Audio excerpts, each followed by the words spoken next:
Bonjour et bienvenue tout le monde pour un nouveau numéro de la mini-émission de JDH Édition Livres en vrac.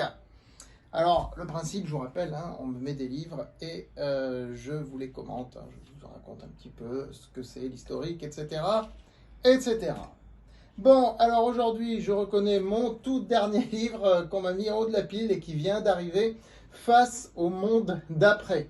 Alors, tout est dit dans le titre et dans le logo, dans la photo du titre. Donc une caméra de visiosurveillance un peu partout dans le monde.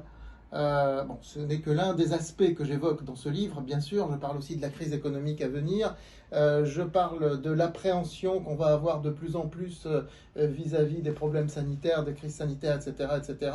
Le livre est publié dans la collection Les Pros de l'écho, sous-collection Documents et Révélations. Comme tous les livres de cette collection, ou presque, il y a des QR codes régulièrement qui renvoient vers des interviews, qui renvoient vers des articles, etc.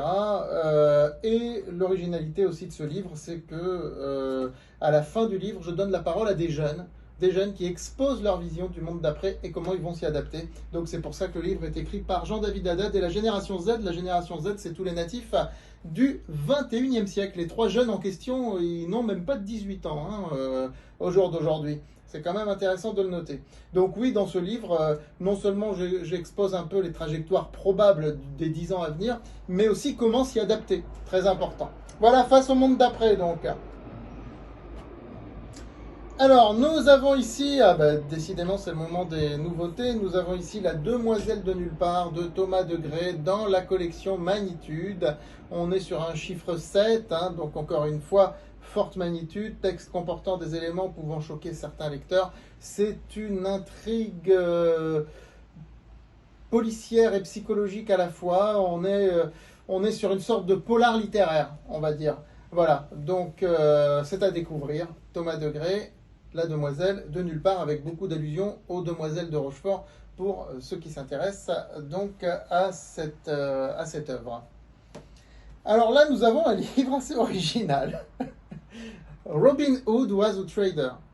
Un des livres qu'on a fait en anglais. Alors, écrit tout en anglais. Alors en fait, c'est une traduction. Je pense que je vous le montre pour vous montrer qu'on fait aussi des traductions. Quand on a un livre qui marche bien, parfois on se lance dans une traduction et on essaye de commercialiser aux États-Unis ou en Angleterre. Donc ce livre est la traduction du livre Les traders sont de vrais communistes. Et pour la petite histoire, comme le mot communiste est banni aux États-Unis, mais c'est une insulte, une injure suprême, donc on a traduit communiste par Robin des Bois. Bon, c'est un principe un peu différent, mais ça peut ressembler. Robin des Bois, par contre, est un héros aux États-Unis. Donc, Robin Hood was a trader. Robin des Bois était un trader. Traduction des traders sont de vrais communistes en anglais.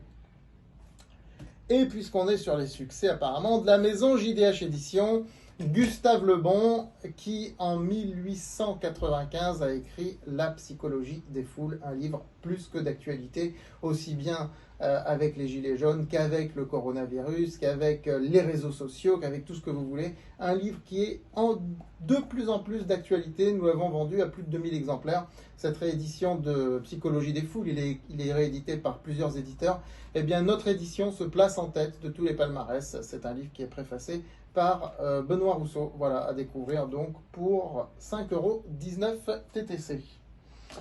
Et enfin, L'Europe de la dernière chance de Jean-Louis Clergerie. Donc c'est un essai, donc là on est sur quelque chose de sérieux, un manifeste pour une Europe plus transparente, plus sociale, moins libérale, écrit par un professeur d'université fin 2018. Donc c'est un livre qui a 1 an et demi.